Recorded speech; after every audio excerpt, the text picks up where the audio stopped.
All right, guys, welcome to Dead Truth Podcast. Second take. We had a little second technical take. difficulties. Yeah, someone unplugged us. Yeah, that was kind of cool. Yeah, He kind of just walked up and unplugged us right in the middle of everything. very fine, grumpy man. Yeah. Anyway, Mr. David Simpson's with us again. I know y'all didn't see him the first time, but yeah, clearly he was. Mr. David, tell us a little bit about your book, buddy. Well, elevator pitch is it's 28 days later, and Mad Max meet the Dukes of Hazzard. Oh, hell yeah. Yeah, we got it's zombies, of course, so you got blood and guts and danger and adventure, but we're not quite as dark as the Walking Dead. We're not quite as dark as that. It's more all of our characters drive these really cool post-apocalyptic cars and semi-trucks that have been up-armored, and we take care of business. And Y'all got like a Boss Hog character in there. I gotta know. I'm a Dukes of Hazzard fan. Man, where we're at right now, Dukes of Hazzard was filmed right here. Parts of it, yeah. It was what was it? I can't remember the name of the movie, and I talk about it every day. It was the first inkling to Dukes of Hazzard. It was called Moonrunners. Moonrunners. It was filmed in 1976. And our actual property, everybody knows the Merle barn is where Merle shot the basically the being out of. But if you relook at it, that actual Moonrunners movie, that's where they hid the moonshine right in the same building. So that's pretty awesome. Yeah, cool. A lot of history here. Yeah, and Oprah Winfrey actually filmed here too. Yeah, I didn't know that. Mortal Life of Henrietta Lacks. Yeah. Wow. Yeah. So there's a lot of shit goes on here. Well, not only that, you had you had Lawless with Shia LaBeouf. It was downtown. You had all that stuff going on. You also had same time you had James Franco. I never can remember his movie. I think it was it's a movie about prohibition and how the government actually came in and hurt the workers, like the unions. That's why unions got started. Yeah. It was a great movie. But speaking of your book, I actually seen I think it was Danielle Caldwell in the trailer, and it was an awesome trailer I just watched the other day. She showed me. Well, yeah, thank you, man. We just finished that up, I guess, about a month or so ago, and it's with my agent now, and out in L.A., and they're doing their thing. We're trying to get some some financing, some investors, and taking it around the Netflix, Amazon. Just try to find somebody to pick it up and make a good TV series. Well, with that Mustang, it's awesome, man. Like no joke, it's an awesome car. Yeah, that's the theme of the the books is the cars are the hero cars. I build these cars myself. We got some of our the Hell drivers. One of the Hell drivers drives a Lamborghini Countach, jet powered, of course, because it's we're a little bit over the top, but we have fun, and we built that Mustang, and there's a blown Chevelle that we used in the movie trailer. My question was the Lambo not fast enough? You had to add jet fuel to it. It's got to be jet powered, man. These are over the top characters. We have fun. That's pretty damn cool, man. It really is. That's cool. How'd you come up with the characters? Do you base them off people you know, or just?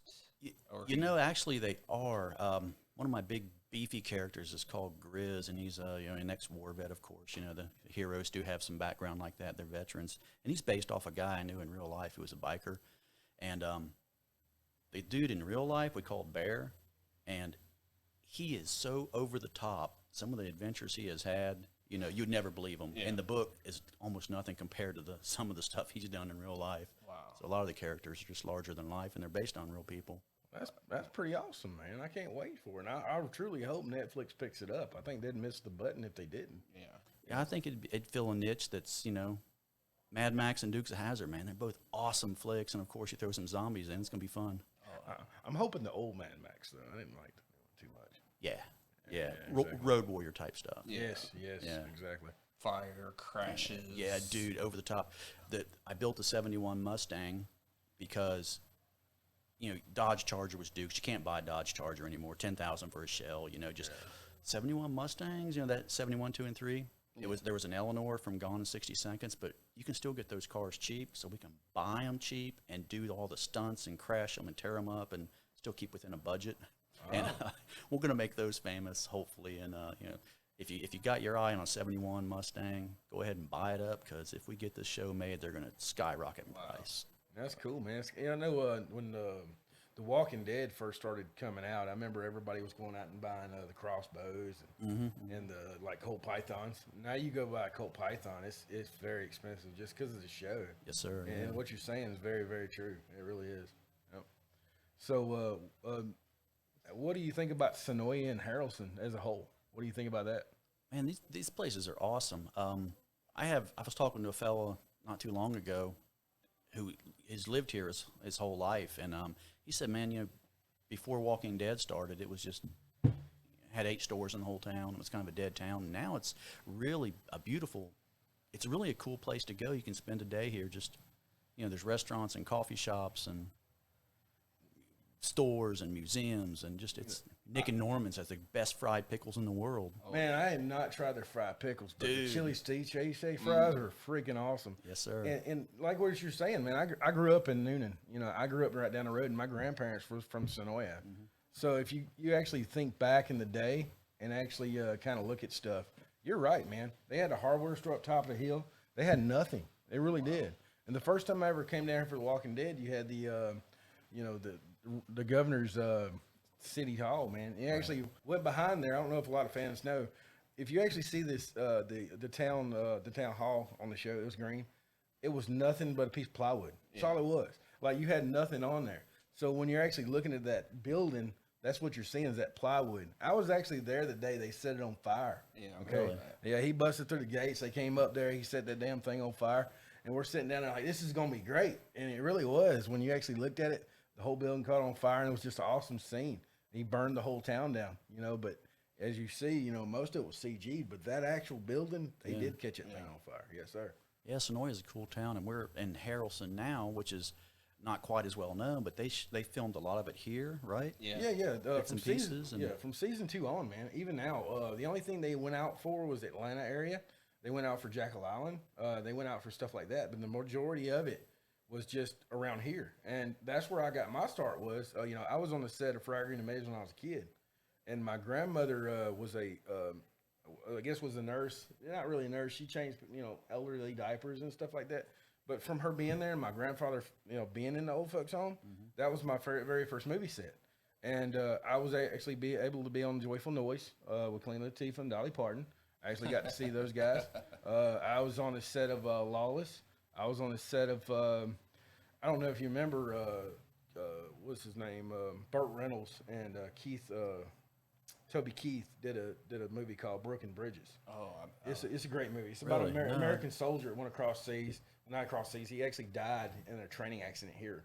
So Toby Keith was basically a deadbeat dad. He had to come back home and set of his little issues down here. He had to face his daughter for the first time. And she was mean to him, you know, and his character had to interact with that and see how it went over. Yeah. It's a great movie. If you've never seen Broken Bridges, highly recommend. It's not the ultimate, like, it's not a, you know, Walking Dead set by any means. It's a low budget. I think the biggest movie star they had on there was Burt Reynolds. And, you know, I was on the set of it. They filmed right in front of my grandmother's house in Mortland. That's cool. Yeah. So speaking of Zombie Road, man, I think when you hit, you're going to hit hard, and I think you're going to be in a seat that's going to be fast. Yeah. Or we can only hope, right? You know. Who would be your dream cast for Zombie Road? Oh man, we do that in the fan club all the time. Yeah. Pick out your favorite characters. Actually, some of them are here. When we did the Sizzler. We had William Bell and John and Colton, and we had a lot of characters that were associated with Walking Dead came over to do our film trailer. Man, they were perfect for it. If Hollywood picks it up, I hope they pick those guys up too. Yeah, that'd be awesome. Man. We don't need big stars, No, that's 3/4 of your budget. Yeah, because that's what makes like new shows good. Yes, sir. Yeah. Well, me and Kevin got to meet Michael Keaton when he did the Founders movies. They filmed him down here. We were like, this is going to be great, man. We went up to meet Michael Keaton, and he got terribly mad at me because I made him drop his banana. But other than that, he was a great guy. I mean, What do you He think, made him Kev? drop his banana. Yeah. Well, I did, man. I messed up. I was like, "Hey, can you sign this?" And he dropped that banana. And He then was pissed. He's like, "You motherfucker!" I'm like, no joke. He was mad as hell at me, and I'm like, "Dude, come on now." Or banana. Yeah, he got mad, dude. But no, I mean, he was okay. I mean, you know, it is what it is at the end of the day. But Dude, it was this banana, man. yeah, Come on. you got to be really cool with the banana. You got to be keep the banana safe, put in your pocket, be good to it. Oh yeah, but I think when new shows come out when they have unknown cast, it makes you more part of the show, because you're not that guy was on that show, and you grow more with the characters when they're kind of unknown. Do you kind of feel that way or? Yeah, I mean, Walking Dead, I knew of Norman Reedus because, Boondock Saints fan, but other than that, I didn't know any of those characters. And it was a great show. Well, I mean, I've heard it before a million times. They were C-rated actors, man. They really were. Like, we first started going up and stocking The Walking Dead. Some of the guys on set wasn't nice. They're like, "Why are you here? These are C-rated actors. You don't need to be here." Vince Vaughn, I was talking to his handler one time when we were actually in Grantville filming the movie down there. And Vince Vaughn's agent basically told me, Vince Vaughn's up here, Norman Reedus is down here. I'm like, not quite anymore, dude. I was like, you don't quite understand the level that it's getting. Yeah. And he didn't. And I think Norman Reedus now makes the same amount of money. This has been 4 years ago. I worked with Terrence Howard and Vince Vaughn on the movie, I think it was called Term Life in Grantville. Term Life. So, my whole thing, man, when they filmed Dumb and Number 2, I missed it. I wasn't there, but I got to catch Term Life. That was pretty damn awesome. But yeah, the Vince Vaughn, he was a pretty cool guy. But I just didn't like his people. His people, like, sometimes the people make the actor. You got to have good people around you no matter what. You got handlers and everything. I know he does a lot of work for the soldiers, right? A lot of the veteran stuff. Not Vince. I don't think, does Vince do it? No, not Vince. Captain Dan. Yeah, Oh, that's Lieutenant Dan. Lieutenant Dan. Lieutenant Dan, yeah. We love our Lieutenant Dan. Yeah. Okay. Yeah, that's a good guy, man. That's an awesome guy. Now, did you think when you first thought of writing, it'd get to this level? Did you think that the first time you started jotting it down? Oh, heck no, dude. My first book, we thought we'd sell 5 copies to my mother, I think we're going on close to 100,000 copies sold now. Wow. So And you're getting up there, man. Like, you're legitimate. Like, seriously, legitimate. Like, I mean, on the Amazon top list, where are you at? I've had 12 #1 bestsellers in the Dang, categories. That's it. You need Just 13. 12? Dude, I put my pants on the same way as everybody else with the help of the manservant and the butler. Come on. Yeah. And they tie your shoes for Oh, you. of course. I can't do that. Yeah. Come on. Well, Oprah Winfrey, when she was here, I got pictures of with her, but she came out that day, and Oprah looks at me and my boss at the time, and she goes, "We need this train moved." And I'm like, I can't do that. I was like, I don't know what you're talking about. She didn't understand the constitutionality, I don't think. She didn't understand it. And she goes, "Well, I need the train moved. Who did I talk to?" I'm like, "I guess the conductor." I was like, I really don't know. And she called CSX within the 5 minutes of her making that phone call. That train was freaking moved. Dude, that's It was power. the wildest thing I've ever seen in my life. That train was gone. Wow. Holy cow. I can't even get a car moved. Yeah, she moved a train, no joke. Wow. Yep. The power of Hollywood, huh? Oh yeah, it's called CSX. 5 minutes, done. Wow. Yep. Wow. I'm kind of excited for you now. I'm real excited for you because Thank you, man. We hope it happens, just remember both of us. Yeah. All the little folks. Yeah, those right. little folks. When you're driving past us in your limousine, when we wave at you, Got that, don't flip us off. Just wave got back. the Lambo with the boosters on it, Yeah. Yeah. Dude, we're actually doing an interview. My wife is I do Cannonball Run too. And that's awesome. tomorrow we're doing an interview for a Cannonball Run movie. She is. They don't want me in it because she's like the top 10 fastest women in the world. Yeah. Wow. And we raced, was it last year? God, I've raced a lot of times in a race that doesn't exist, and we never break the speed limit if we did do it. But yeah, she holds the record for one of the women, just top 10. Question to people that don't know what that is on the show. Explain the Cannonball Run a little bit. I know the movie in the 70s. Yes, I know sir. they still did it. I think the dude that does Gas Monkey was in it, right? Yeah. When he was younger. Yeah, he Richard ran Rollins, it. yeah. Him and his partner did it in a Ferrari. Yeah. So explain to them what it is, because Cannonball Run is you start at the Red Ball Garage in New York City on the island, and you finish at the Portofino Inn in Redondo Beach, California, and that's it. I would fall asleep. That's the rules. Like, no joke, I would fall asleep. You just get there as fast as you can, and whoever gets there fastest wins. Well, that's really cool. Your wife, though, man, it really is. That's awesome. Yeah, it was great running with her because it's really high pressure and a lot of it's intense. But when I ran with her, dude, I slept half the night. She's like, I'm going to drive the night shift. I'm like, all right, hammer down. I'm like, I'm taking a nap. She's okay. Yeah, I remember Richard Rollins. They did something with it too, but I think he got a bunch of tickets. I think that's the way that went. Yeah, Yeah, dudes go to jail. yeah, it's no joke. They really do. Yeah. Does anybody dress up like Captain Chaos? Yes, we do have a Captain Chaos. All right. Does anybody dress up like Burt Reynolds? Because I remember back in the day, he did the Cannonball Run movie. When they do these every year, they a lot of times they're themed. And they try to keep the speeds down. They have rules. Now there are actually rules, and one year was like all movie cars. Man, Mr. T went in the A van, you know, and we've had Burt Reynolds in the limo, you know, and from Cannonball Run too. Yeah. The Transcom medic van is one dude built that, and he's probably going to run it next year. Well, one thing that I don't know if you know, in Jonesboro, you know Jonesboro Yes, sir. well. Yes, sir. All right. So every year they had the trip from Texarkana to Atlanta, right? Mm-hmm. They did the run. I used to go to it every year when Burt was doing it. And have you ever tried to go out there and kind of show off your car a little bit? Well, they do that now. It's I think the record in the movie was 18 hours, wasn't it, or 24 hours? I think it was 18. What was it? I thinking back, because I remember that movie because I love that movie. Yeah. It might have been 24. I really don't remember. I think it was anyway. The record now is like, oh my, I can't remember that record, 13 hours. But one of these guys that raced the Cannonball, he does that run to Atlanta, Texarkana and back with a bunch of beer. You got to buy beer. That's part of the thing. Part of the thing. Got to have some coolers. And he holds that record, or he did for a minute until it got broken. And he crossed the country, New York to L.A. in 25 hours. He's in this month's GQ magazine. He was on the Drudge Report. I'm like, holy cow! I want to know what kind of car it was. Mustang. Just a Mustang. Hell yeah, Mustang, baby. Just like, First on race day. My question though, what kind of Mustang are we talking? About? It was just a GT. Oh, just car. a GT. Okay. So it wasn't like a Roush or anything. No, it was a rental. A rental. He went and picked up a rental car and did The that. fastest car in the world is a rental because you don't care. Holy shit! There you go. Yeah, Fred Ashmore, man, he's freaking amazing. That's a cool ass story, man. I didn't know that. Thank you for sharing it, man. Yeah. So everybody wants to pick up your book. Where can they do that? That's Amazon. That's the easiest place. Okay. Yeah. So everybody go to his Amazon. See Mr. Dave Simpson. He's an awesome guy. We love hanging out with you. If you want to stay some more time, you can. If you don't want to. Thank you, sir. But I have a booth I'm manning out there, and right, man. crowds are coming up. Wife's and- going to get mad at me. Yeah, she's gonna throw something at me. She can outrun his ass anyway. That's right. It's all good. Hey, appreciate you, fellas. Thank you. Thank you for Anytime, buddy. hanging Thanks out. for coming with us, buddy. Thank you, sir. And we'll be right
Good.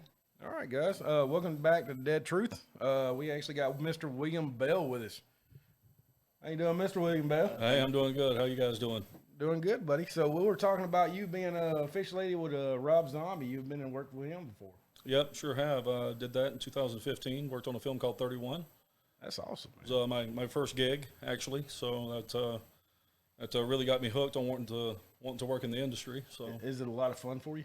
it was a blast. I mean, I grew up a horror fan. I also grew up a fan of westerns and things like that. So it was a dream come true, bucket list item type thing. Yeah, So working with Rob Zombie would be awesome to me, man. I used to listen to him in high school. All the I time. still do. My iPod is just slam packed with Rob Zombie stuff. I have every album on there. So Oh yeah, awesome, cool, man. yeah, definitely. So tell me a little bit about this van and the kidnapping thing you were telling me before we hit air.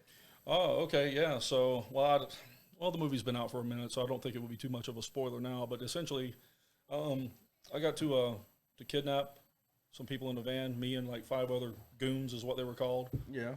And yeah, it was a really neat thing. I'd always watched westerns when I was a kid. I always thought the fights were pantomime. I didn't realize that there was that much to it. Okay. So the part that I played, I had to roll up this actor named Kevin Jackson. And so I just went back there and I had this big Bowie knife. Of course, it's a fake knife and everything, but basically my job was to abduct him. And the goon that was in front of me took out his girlfriend that was back there. So when I get to him, I go to reach for him, and he's freaking out. I mean, he's living this.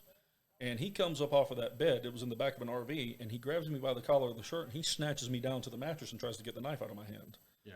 So I was like, okay. Was not expecting that at all. So Rob calls cut, and I had to wear this mask. I have it out on my table. You can check it out. I pulled up my mask. I was like, dude, what the hell are you doing? I mean, I was like, he kind of irritated me at first because I wasn't expecting it. But, new guy on the set, of course I'm not going to expect it. He's like, I can't fake struggle, brother. Ooh, I can't fake veins in the neck and in the temples bulging. So you're going to have to bring it better than that. I was like, I'm crushing you this next take. He's like, all right, do what you got to do. And I'm going to do what I got to do. Cool. So it turned into a full-blown tussle, of him trying to stay alive. And I was outside of that RV in between each take just getting fired up, man. I mean, I was no longer me anymore. Yeah. Yeah. I had an objective. My objective was to take him out and get him to our bosses. So and it was just really cool to immerse like that. And actually, they did a documentary on the making of 31 called In Hell, Everybody Loves Popcorn. Oh, and cool. I had some really cool feature time in that. So I got a couple it showed like the making of that particular scene because they were using another camera to shoot through the back window of the RV, and then it showed what the cut scene was in the movie. So I had a really cool, quick featured shot in my goon mask. So That's kind of interesting how you said you had your click moment because when he was about to take your character away from you, and you're like, okay, I really got to do this now. yeah, I got to have because to be he's this fighting person. for real. Yeah, that's what I'm he's saying. fighting for real. That was just awesome, man. Yeah, aside from punching and kicking each other, I mean like the grapple. I mean it is full grip strength. It is full body weight down on him. I mean, because I remember I was on the set of The Walking Dead one time, and this is a scene where Martinez died. Okay, Yeah. the guy played Martinez. Sure. When the walker ripped him down, man, they actually pulled a chunk out of his hair. I believe it. I was there that day, and I was like, holy crap! They actually pulled that man's hair out. Yeah, I and believe it. it was like they were fully into it. So that when Sure. you said that, it kind of clicked with me. That's really cool, man. Well, this last season, and I don't want to really give too many spoilers away, but season or episode 11 was a really great episode for me. I had some killer feature time. I was a part of the Shield militia, and I was out there. I was right next to King Ezekiel. Yeah. Had some heavy feature time in that, and the walkers that were on me, I had some stunt walkers because I mean it was a full blown tussle with them. Yeah. And I told them I was like, look, I can handle it. I've done this stuff before. If you can get that shield out of my hands, if you can break it, if you can get hold of me, do what you got to do. I mean, do it like you sure, dude? I was like, yeah, I got you. It's no problem. And they were. I mean, one of the female walkers, she got around that shield and she actually got me. Yeah. I was like, oh, I would have been toast. So I was like, well, so much for that theory, right? But that was a blast to shoot that. Yeah, So some of them women, man, they can get you. Like no joke. oh, she was crafty. Yeah, man. She was pretty wiry. She was ready to go. And the bigger man that you is, I mean, I'm gonna be honest with you. A lot of women can still get you. Oh yeah. Yeah, Oh yeah. yeah. Oh yeah. Well, I mean, in that world, they don't really have anything to lose. They don't care if they get rocked or not. Yeah, It's exactly. like, yeah, whatever, dude. The objective stays the same. Still got to eat. I hear you. Well, that's cool, man. What else do you have planned in the future? You got anything coming up? I do. Obviously, the COVID thing this year kind of killed some stuff, but I've been cast as a character for a movie called Cowboys from Hell. Going to be flying out to Texas for that one. Is there anything to do with Pandora? It's actually kind of a shout out to Dimebag. Yeah, It's a yeah. little This bit is of a a thing shout out about to it. Dimebag. Yeah, That's cool. Yeah, the director's name is Billy Pond. He also directed a horror film called Circus of the Dead. Yeah. It's on Amazon and a couple of other streaming sources. He's got a very interesting style of directing. He's a hardcore horror fan. Okay. So yeah, I've been talking to him for several years, and we've, he's got a really cool character for me, and that's about all I can say about it. But I understand, we're ready to get the party started when he is. They already hit you with NDAs and everything, where make sure you stick quiet. I'm sure. Yeah, I I'm got sure. you. But yeah, I've been kind of like doing some advertisement for it. Some plugs about it on my actor page and stuff. So Nothing wrong with putting yourself out there. It's a good thing. yeah, to get some attention to it. I really like working in the independent film industry as well. It gives me a little bit more flexibility because I'm not SAG. Yeah. I'm not part of the Screen Actors Guild, so I mean, with the independent stuff, it helps me. Really, it gives me an opportunity to build a demo reel. Well, I know everybody's kind of worried about where you're going. So, are you going to be a part of SAG eventually? That's the goal. I would like to. Yeah. I mean, I've got an agent. I've auditioned for probably, I don't know, between 30 and 40 speaking parts. But obviously, when you're going against a SAG actor, they're obviously they're a little more seasoned than myself, and it's just You keep gotta putting keep competing. Yeah, you keep putting your time, man. You'll have it down. And, Oh yeah, eventually. I'm not sweating that at all. Just keeping the drum and moving forward. Sorry, guys, we're having a little technical difficulties with one of the cameras. There we go. Yeah, we're good. Okay, we all set? Yeah, there we go. So, what do your family think about you doing all this? All my kids love it. I think it's great. My oldest son, he's actually been in a couple episodes of Walking Dead. He was one of the little kids at the Kingdom that was getting trained by the archers. Yeah. Yeah. He looks a lot different now. He's grown considerably in the past few years. So It's he been does- like a couple years now. yeah. So he's really sprouted up. So he's like a grown man now. So, Yes. but yeah, they think it's pretty cool. They love to get to come to these things and stuff. So. Yeah, I look at my son. I know you do the same thing. It's like it was just yesterday. I was changing diapers, and then today It if happens you're driving quick. or anything. Yeah, It's absolutely. kind of crazy. Yeah, time flies. Yeah. It really does. But Mr. William, I appreciate you coming to talk to us today, Yeah, man. definitely. I And appreciate anytime your you want to time. come back, let us know. Sure. You already gave your sticker, right? Yep, absolutely. Right here. All right, guys. All right, set. man. Have a good day. And if you want to contact us at all about being on the show, you can do it anytime you want. Okay, Perfect.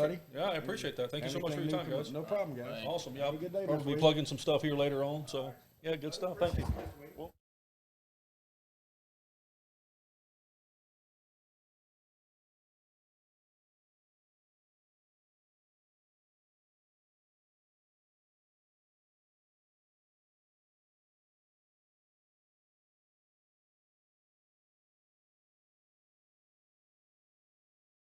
Well, Mug. All right, guys. Appreciate y'all hanging out with us today. We had Mr. David Simpson and William Bell with us. Of course, everybody knows William Bell. He's a great guy. I had no idea he worked for Rob Zombie, though. Until next time. Oh, yeah. Oh yeah. Oh, yeah. Mr. Kevin loves Rob Zombie. Oh yeah. That's a pretty cool thing, Pandora. I can't ever say Pandora right. Yeah, Pandora. Cowboys from Hell. That was really cool. Until next time, guys. Have a good day. Thank you.